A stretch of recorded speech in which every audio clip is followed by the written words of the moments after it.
Hello, everyone, and welcome once again to Soft Stories. I'm Stratton, and as you can see, today we will be continuing our reading of Robert Louis Stevenson's Treasure Island. When last we saw one another,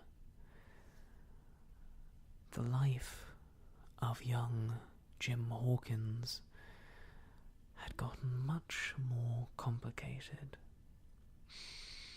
as the old sailor Billy Bones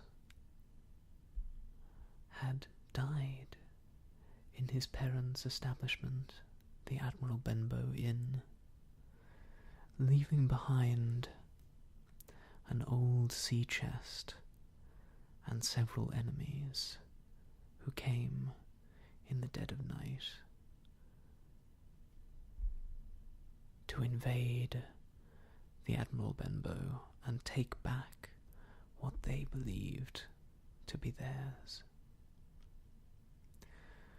Jim and his mother managed to escape the inn after going through the captain's sea chest,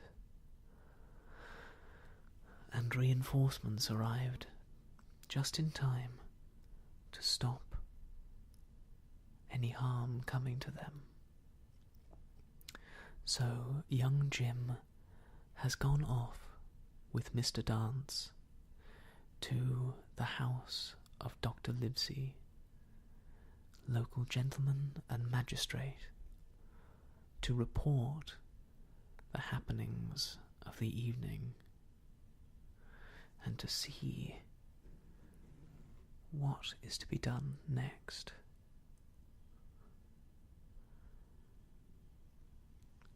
Let's find out together what is to be done next in our reading of Treasure Island.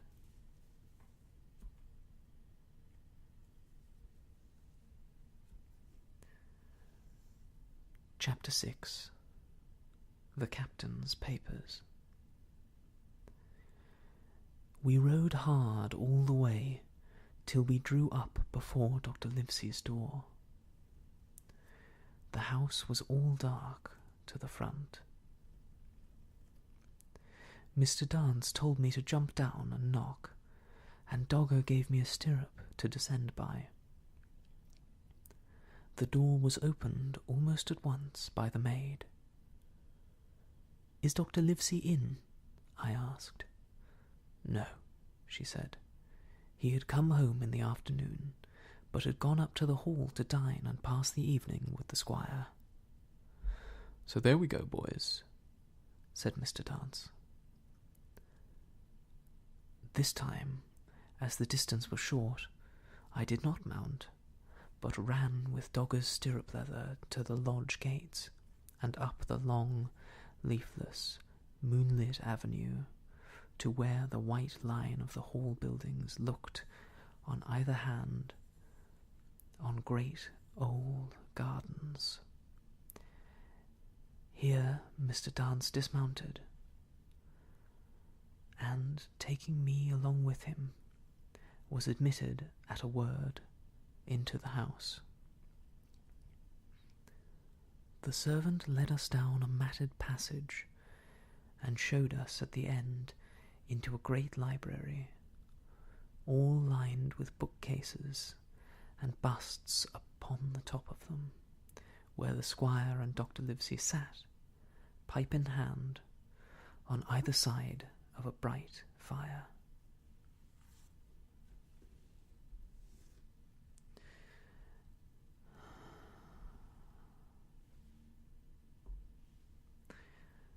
I had never seen the squire so near at hand. He was a tall man, over 6 feet high, and broad in proportion, and he had a bluff, rough and ready face, all roughened and reddened and lined in his long travels. His eyebrows were very black and moved readily, and this gave him a look of some temper. Not bad, you would say, but quick and high. "Come in, Mr. Dance," says he, very stately and condescending. "Good evening, Dance," says the doctor, with a nod. "And good evening to you, friend Jim. What good wind brings you here?" The supervisor stood up straight and stiff, and told his story like a lesson. And you should have seen how the two gentlemen leaned forward and looked at each other, and forgot to smoke in their surprise and interest. When they heard how my mother went back to the inn, Dr. Livesey fairly slapped his thigh, and the squire cried, "Bravo!" and broke his long pipe against the grate.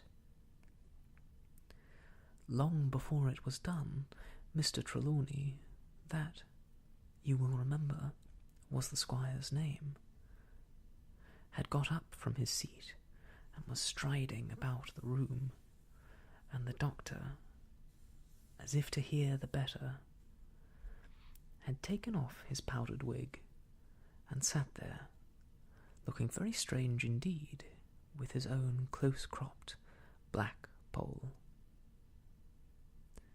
At last, Mr. Dance finished the story. "Mr. Dance," said the squire, "you are a very noble fellow, and as for riding down that black, atrocious miscreant, I regard it as an act of virtue, sir, like stamping on a cockroach. This lad Hawkins is a trump, I perceive. Hawkins, will you ring that bell? Mr. Dance must have some ale."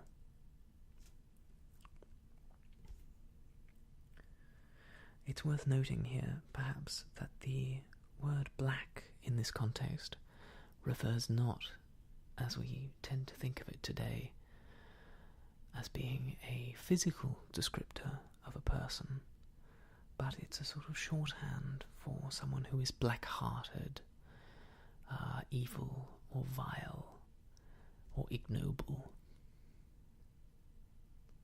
Let's continue on page 62. "And so, Jim," said the doctor, "you have the thing they were after, have you?"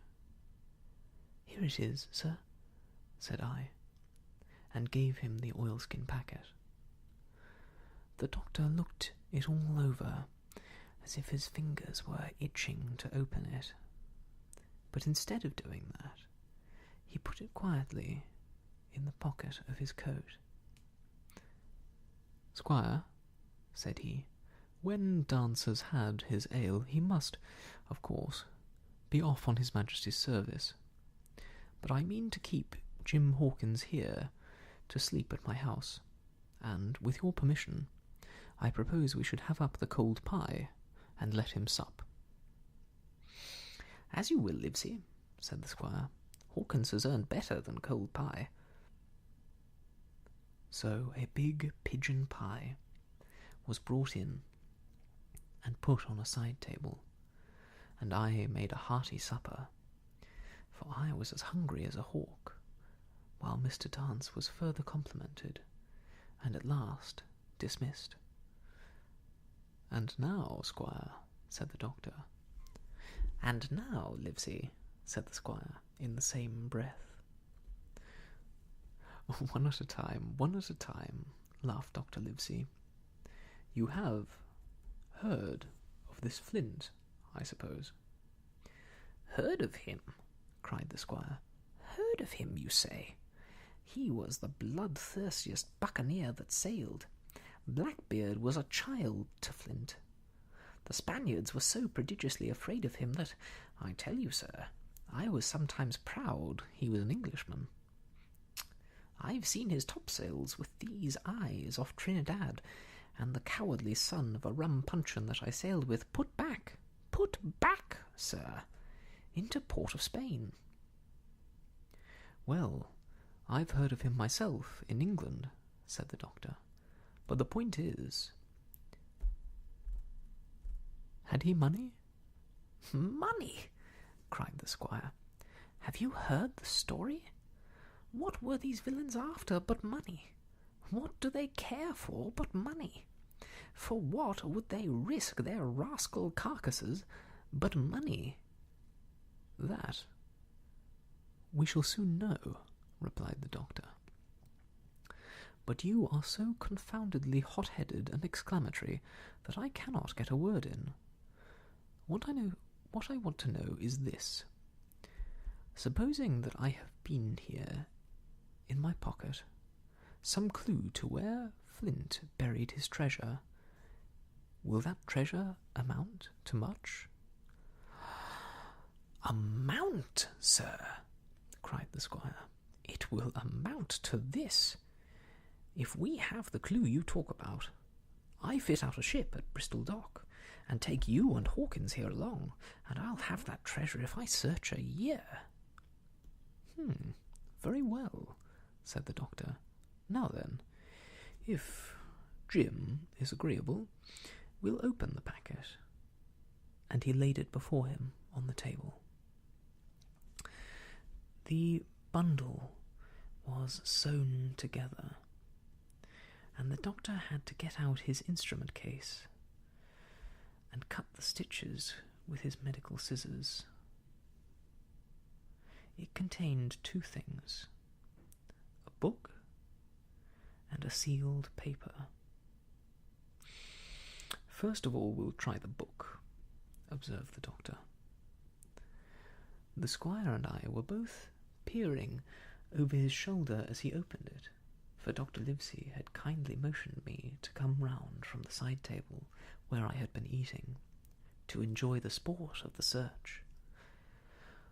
On the first page there were only some scraps of writing, such as a man with a pen in his hand might make for idleness or practice.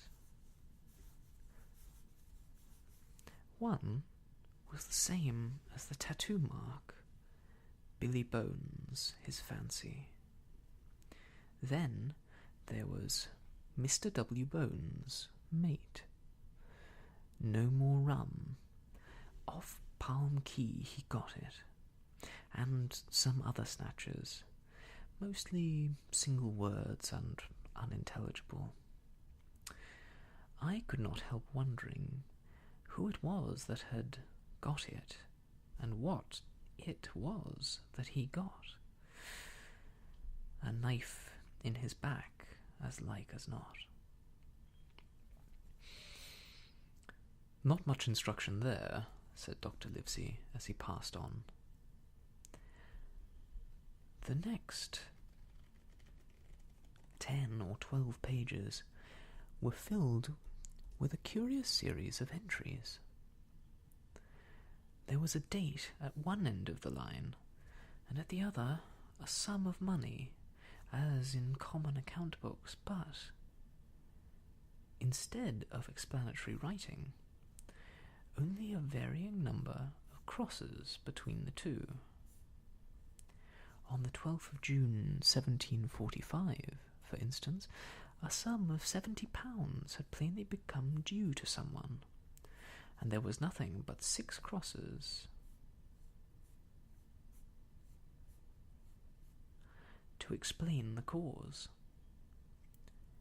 In a few cases, to be sure, the name of a place would be added as off Caracas, or a mere entry of latitude and longitude, as 62 degrees 17 feet and 20 inches, 19 degrees 2 feet and 40 inches. The record lasted over nearly 20 years, the amount of the separate entries growing larger as time went on, and at the end a grand total had been made out after 5 or 6 wrong additions, and these words appended, bones, his pile. "I can't make heads or tails of this," said Dr. Livesey. "The thing is as clear as noonday," cried the squire. "This is the Black-Hearted Hound's account book. These crosses stand for the names of ships or towns that they sank or plundered. The sums are the scoundrel's share, and where he feared an ambiguity, you can see something clearer. Of Caracas. Now, you see, here was some unhappy vessel boarded off that coast. God help the poor souls that manned her. Coral, long ago." "Ah, right," said the doctor. "See what it is to be a traveller, right. And the amounts increase, you see, as he rose in rank." There was little else in the volume but a few bearings of places noted in the blank leaves towards the end, and a table for reducing French, English, and Spanish moneys to a common value. "Thrifty man," cried the doctor. "He wasn't the one to be cheated." "And now," said the squire, "for the other." The paper had been sealed in several places with a thimble by way of a seal. The very thimble, perhaps, that I had found in the captain's pocket. The doctor opened the seals with great care, and there fell out the map of an island, with latitude and longitude, soundings, names of hills and bays and inlets, and every particular that would be needed to bring a ship to a safe anchorage upon its shores. It was about 9 miles long and 5 across, shaped, you might say, like a fat dragon standing up, and had 2 fine landlocked harbours, and a hill in the centre part, marked the Spyglass. There were several editions of a later date, but above all, 3 crosses of red ink, 2 in the north part of the island, 1 in the southwest, and, beside this last, in the same red ink, and in a small, neat hand, very different from the captain's tottery characters, these words: "Bulk of treasure here."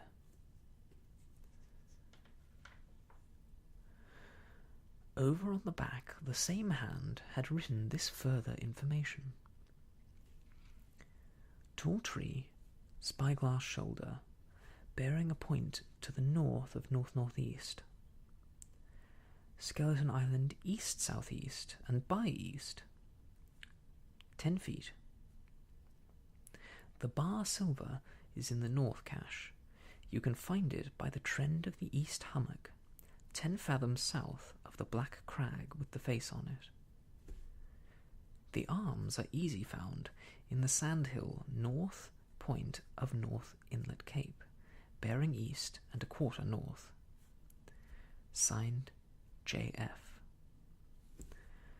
That was all, but, brief as it was, and, to me, incomprehensible, it filled the squire and Dr. Livesey with delight.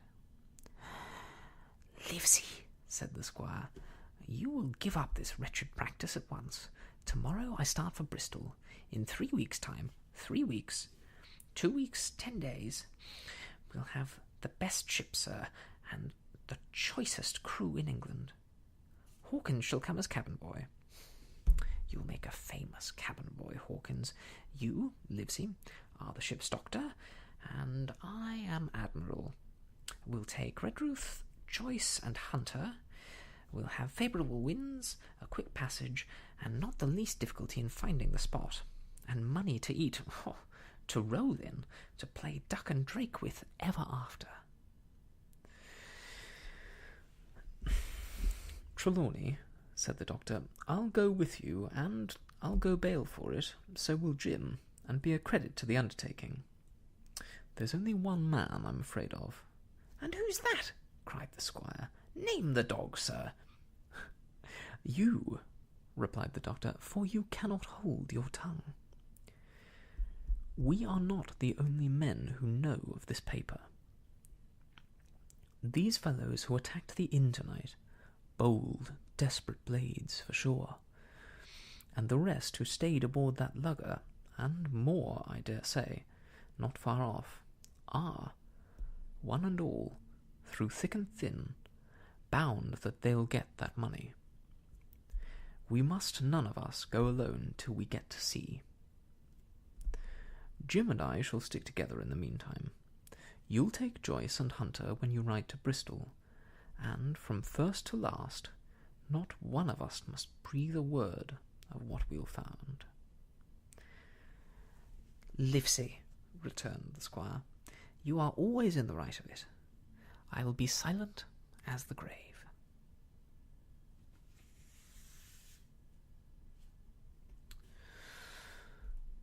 Part 2.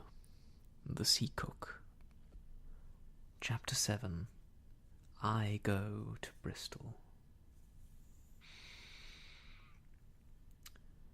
It was longer than the squire imagined ere we were ready for the sea, and none of our first plans, not even Dr. Livesey's of keeping me beside him, could be carried out as we intended. The doctor had to go to London for a physician to take charge of his practice. The squire was hard at work at Bristol, and I lived on at the Hall under the charge of old Redruth, the gamekeeper, almost a prisoner, but full of sea dreams and the most charming anticipations of strange islands and adventures. I brooded by the hour together over the map, all the details of which I well remembered. Sitting by the fire in the housekeeper's room, I approached that island in my fancy, from every possible direction. I explored every acre of its surface. I climbed 1,000 times to that tall hill they call the Spyglass, and from the top enjoyed the most wonderful and changing prospects. Sometimes the isle was thick with savages who we fought, sometimes full of dangerous animals that hunted us. But in all my fancies nothing occurred to me so strange and tragic as our actual adventures. So the weeks passed on, till one fine day there came a letter addressed to Dr. Livesey, with this addition, to be opened, in case of his absence, by Tom Redruth or young Hawkins.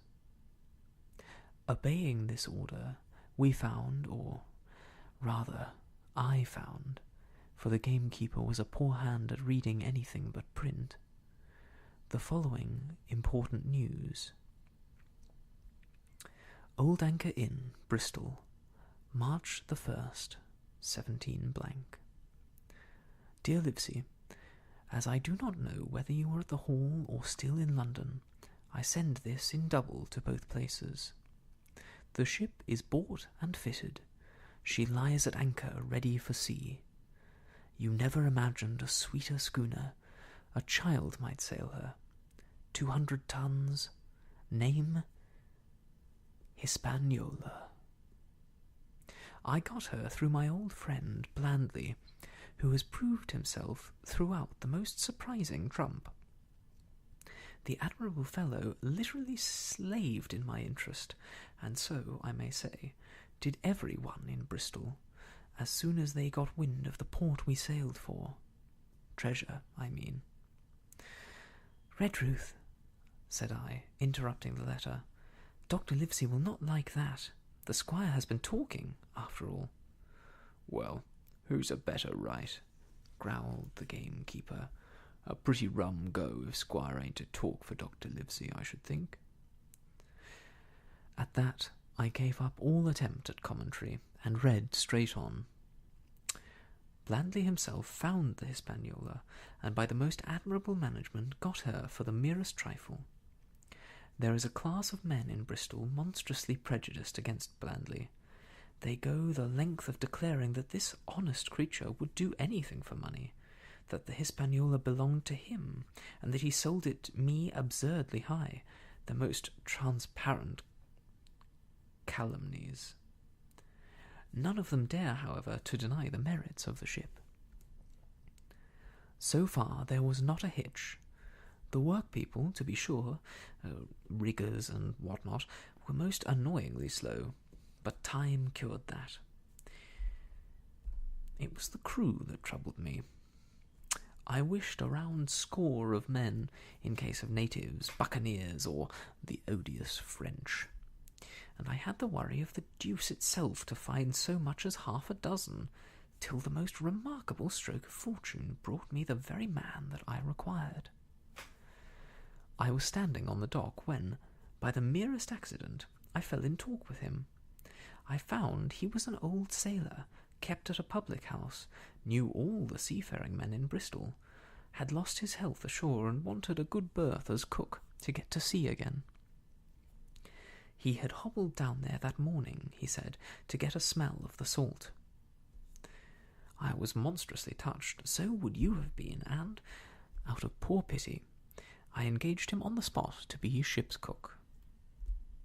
Long John Silver, he is called, and has lost a leg, but that I regarded as recommendation, since he lost it in his country's service after the immortal Hawk.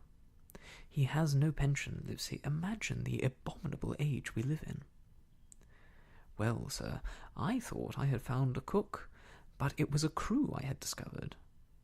Between Silver and myself, we got together in a few days a company of the toughest old salts imaginable. Not pretty to look at, but fellows, by their faces, of the most indomitable spirit. I declare we could fight a frigate. Long John even got rid of 2 out of the 6 or 7 I had already engaged. He showed me in a moment that they were just the sort of freshwater swabs we had to fear in an adventure of importance. I am in the most magnificent health and spirits, eating like a bull, sleeping like a tree, yet I shall not enjoy a moment till I hear my old tarpaulins tramping round the capstan. Seaward ho! Hang the treasure! It's the glory of the sea that has turned my head. So, now, Livesey, come post. Do not lose an hour if you respect me. Let young Hawkins go at once to see his mother with Redruth for a guard, and then both come full speed to Bristol. Signed, John Trelawney. Postscript. I did not tell you that Blandley, who, by the way, is to send a consort after us if we don't turn up by the end of August, has found an admirable fellow for sailing master, a stiff man, which I regret, but in all other respects a treasure. Long John Silver unearthed a very competent man for a mate, a man named Arrow. I have a boatswain who pipes, Livesey, so things shall go man-o'-war fashion on board the good ship Hispaniola. I forgot to tell you that Silver is a man of substance. I know of my knowledge that he has a banker's account which has never been overdrawn.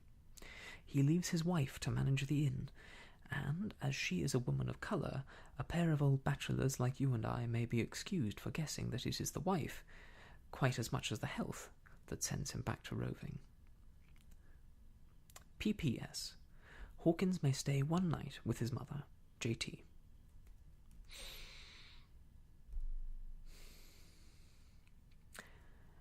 You can fancy the excitement into which that letter put me. I was half beside myself with glee, and if ever I despised a man, it was old Tom Redruth, who could do nothing but grumble and lament. Any of the under gamekeepers would gladly have changed places with him, but such was not the squire's pleasure, and the squire's pleasure was like law among them. Nobody but old Redruth would have dared so much as even to grumble. The next morning, he and I set out on foot for the Admiral Benbow, and there I found my mother in good health and spirits. The captain, who had so long been a cause of so much discomfort, was gone where the wicked cease from troubling. The squire had had everything repaired, and the public rooms and the sign repainted, and had added some furniture, above all a beautiful armchair for mother in the bar. He had found her a boy as an apprentice also, so that she should not want help while I was gone.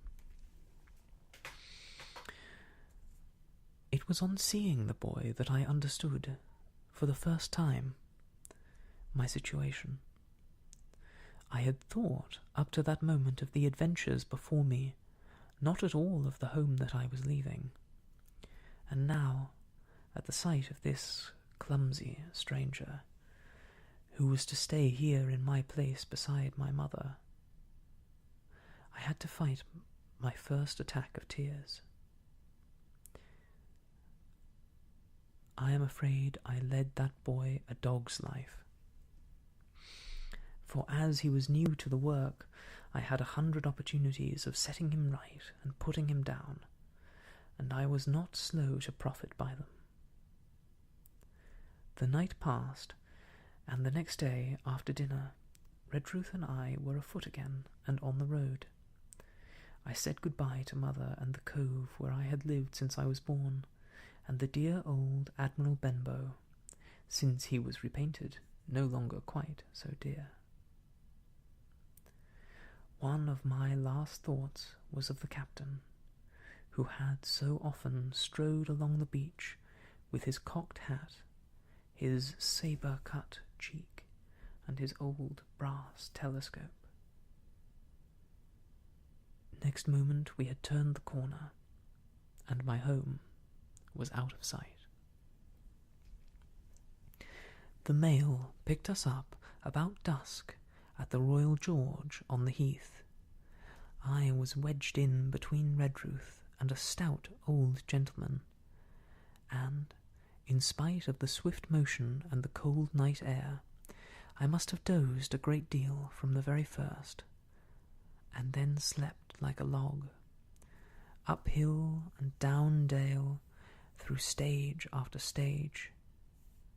For when I was awakened at last, it was by a punch in the ribs, and I opened my eyes to find that we were standing still before a large building in a city street, and that the day had already broken a long time. "Where are we?" I asked. "Bristol," said Tom. "Get down." Mr. Trelawney had taken up his residence at an inn far down the docks, so to superintend the work upon the schooner. Thither we had now to walk, and our way, to my great delight, lay upon the quays and beside the great multitude of ships of all sizes and rigs and nations. In one, sailors were singing at their work, in another, hanging to threads that seemed no thicker than a spider's. Though I had lived by the shore all my life, I seemed never to have been near the sea till then. The smell of tar and salt was something new. I saw the most wonderful figureheads that had all been far over the ocean.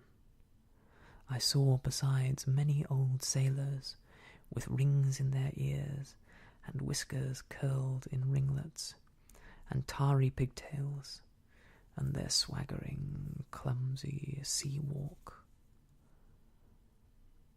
And if I had seen as many kings or archbishops, I could not have been more delighted.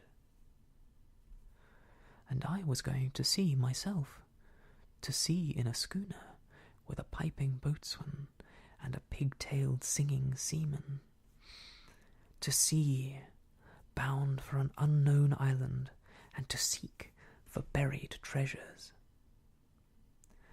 While I was still in this delightful dream, we came suddenly in front of a large inn, and met Squire Trelawney, all dressed out like a sea officer, in stout blue cloth, coming out of the door with a smile on his face, and a capital imitation of a sailor's walk. "Here you are," he cried, "and the doctor came last night from London. Bravo! The ship's company complete." "Oh, sir," cried I, "when do we sail?" "Sail?" says he. "We sail tomorrow."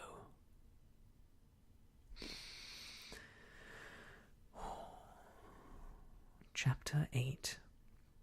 At the Sign of the Spyglass. When I had done breakfasting, the squire gave me a note addressed to John Silver at the Sign of the Spyglass, and told me I should easily find the place by following the line of the docks and keeping a bright lookout for a little tavern with a large brass telescope for sign.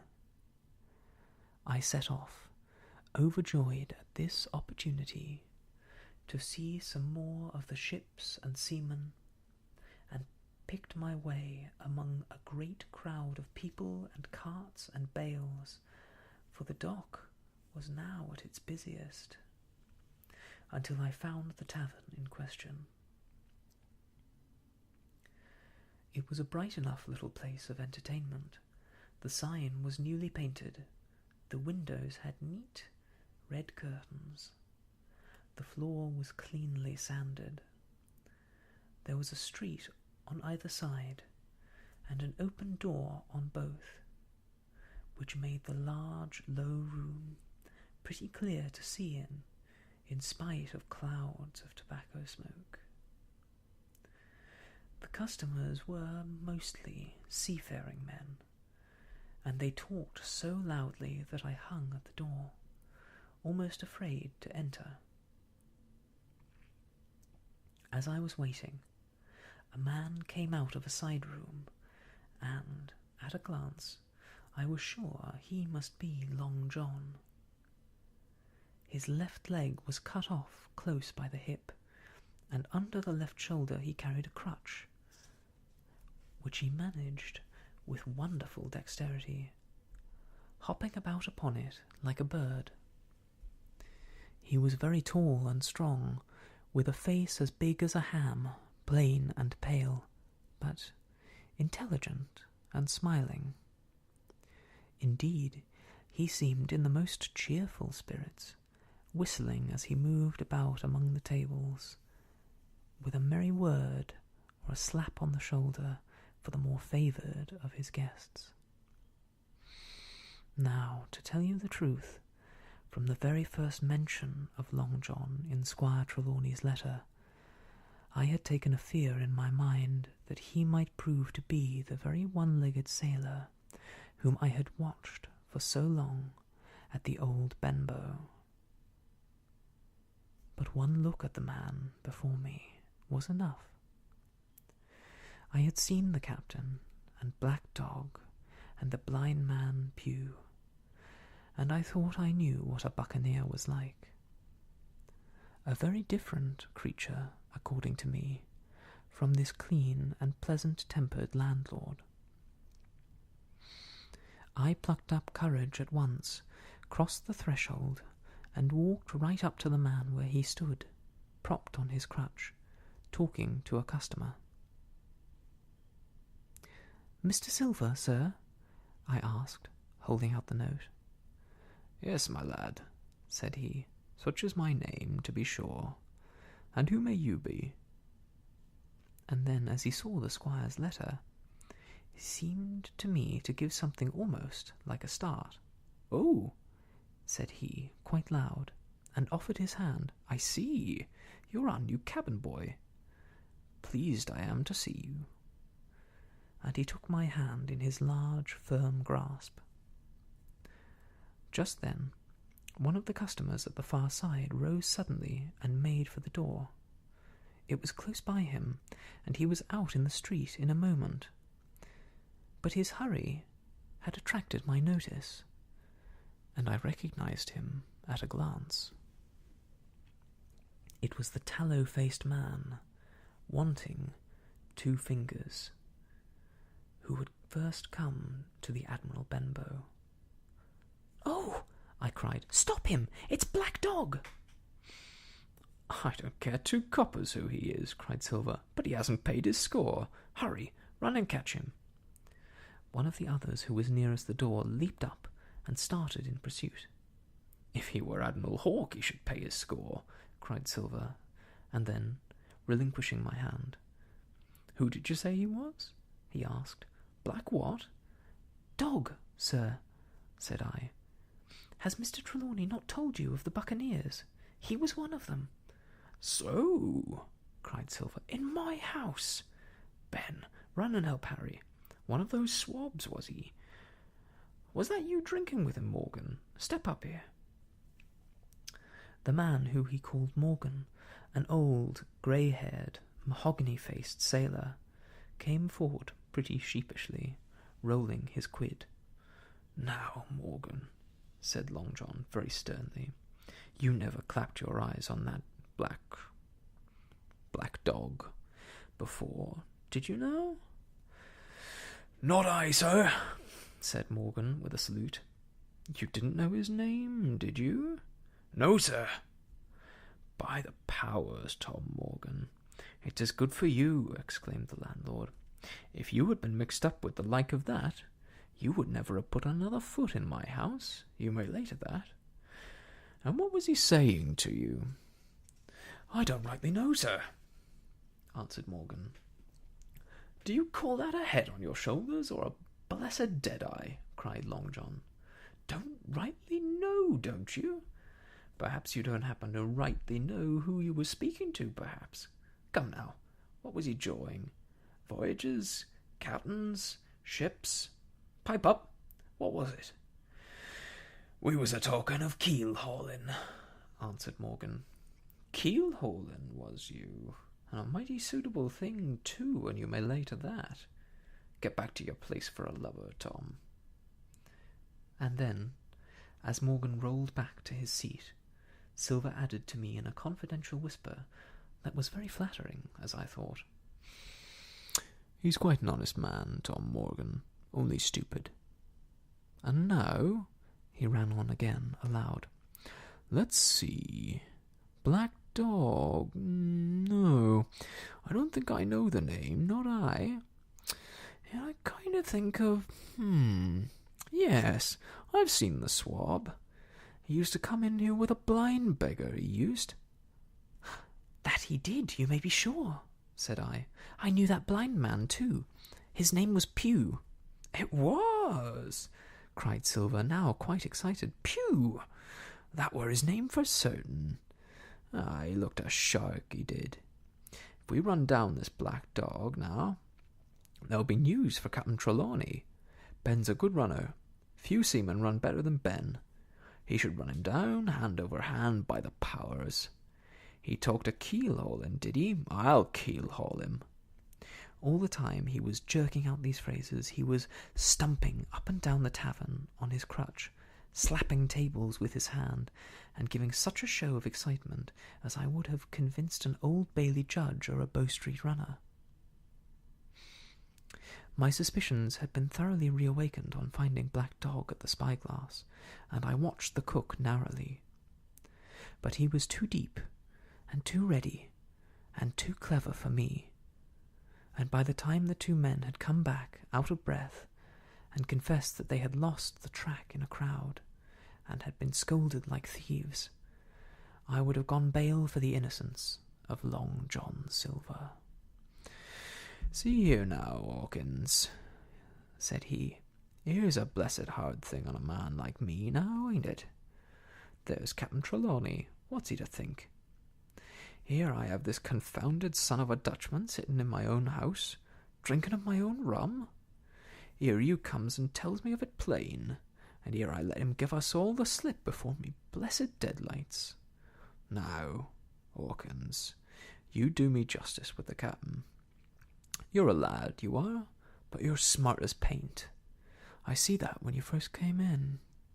Now, here it is. What could I do with this old timber I hobble on?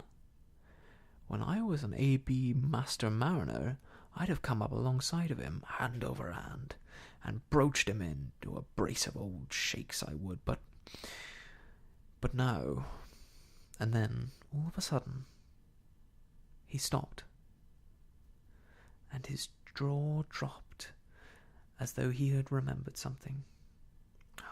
"The score!" he burst out. "3 goes of rum! Why, shiver my timbers if I hadn't forgotten my score!" And, falling on a bench, he laughed until the tears ran down his cheeks. I could not help joining, and we laughed together, peal after peal, until the tavern rang again. "Why, what a precious old sea calf I am," he said, at last, wiping his cheeks. "You and me should get on well, Hawkins, for I'll take my Davy, I should be rated ship's boy. But come now, stand by me to go about. This won't do. Duty is duty, messmates. I'll put on me old cocked hat and step along of you to Captain Trelawney and report this here affair. For, mind you, it's serious, young Hawkins, and neither you nor me's come out of it with what I should make so bold as to call credit. Nor you neither, says you, not smart, none of the pair of us smart. But dash my buttons, that was a good one about my score." And he began to laugh again, and that so heartily that I thought I did not see the joke as he did. I was again obliged to join him in his mirth.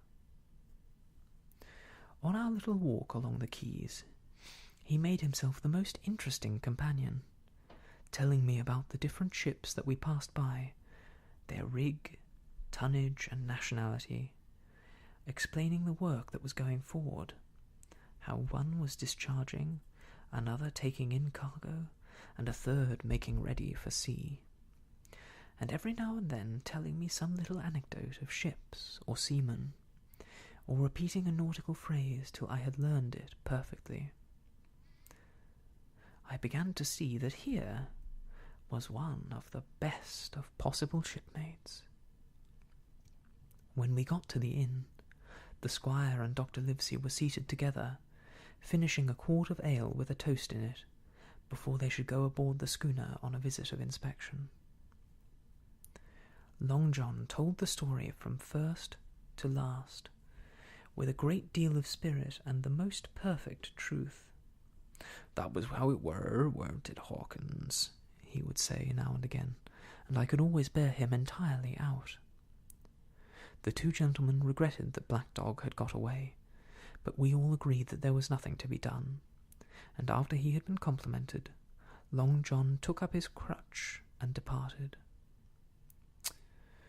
"All hands aboard by 4 this afternoon," shouted the squire after him. "Aye, aye, sir," cried the cook in the passage. "Well, squire," said Dr. Livesey, "I don't put much faith in your discoveries as a general thing, but I will say this. John Silver suits me." "The man's a perfect trump," declared the squire. "And now," added the doctor, "Jim may come on board with us, may he not?" "To be sure he may. Take your hat, Hawkins, and we'll see the ship."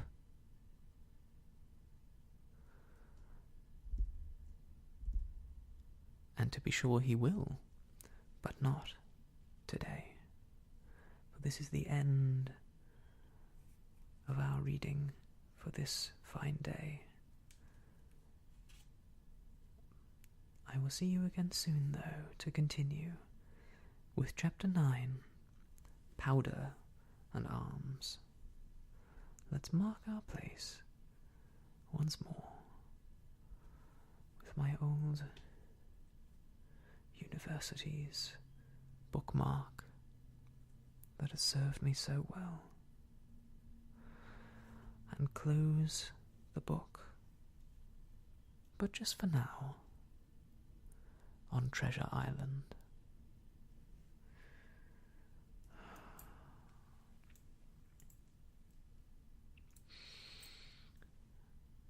I very much enjoy these opportunities to spend time with all of you, to explore these tales, even if our poor friend Jim Hawkins seems to have rather gotten the wrong end of the stick about old Long John Silver. But then again, he doesn't know the story quite as well as we do, does he? We'll see what happens next time. I'll see you soon.